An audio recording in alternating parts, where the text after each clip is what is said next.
Avec nous maintenant en studio, Geneviève Tellier, politologue avec l'Université d'Ottawa. Geneviève, bonjour. Bonjour, Michael. Je veux commencer avec cette question. Êtes-vous surprise par les choix des ministres aujourd'hui? Surprise, je pense qu'on aurait été surprise de toute façon. On ne savait pas qu'est-ce qui s'en venait, mais il y a des messages qui sont dans les choix. On remarque qu'on a un souci d'avoir une bonne représentation régionale. Donc, on a essayé de remplacer les départs par des gens qui viennent d'à peu près les mêmes régions.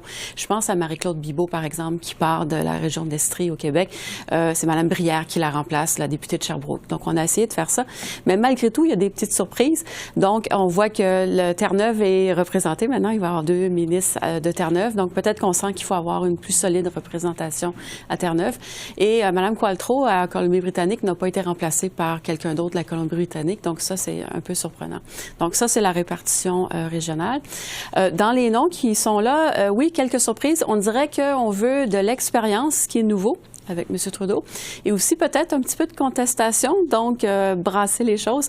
Je pense à M. Nathaniel Erskine-Smith qui est là, qui publiquement a souvent dit qu'il n'était pas d'accord avec le gouvernement.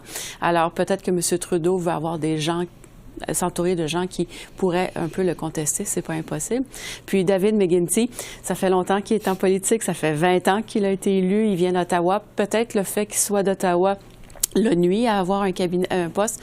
Il peut maintenant dire « enfin, j'ai ce poste-là ». Donc, quelqu'un de plus expérimenté. Alors, si on pense aux Stéphane Dion et autres qui sont partis, Ralph Goodale qui sont partis, qui avaient beaucoup d'expérience, on dirait que M. Trudeau veut avoir cette expérience-là. Alors, c'est peut-être aussi une raison de ses choix. Je veux aussi vous poser une autre question sur les lettres de M. Jagmeet Singh et les lettres de M. Yves-François Blanchet. Qu'est-ce que tu penses de ça? Ben oui, c'est pas une surprise, mais là, c'est formel. Alors, effectivement, les deux chefs des deux partis qui pouvaient appuyer le gouvernement ont dit non, on les appuie plus.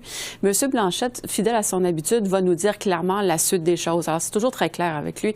Donc, discours du trône, on vote contre. Budget, on vote contre. Vote de confiance, on vote contre. Alors, la marche à suivre est très claire. Et ça, c'est la lettre de M. Blanchet aujourd'hui.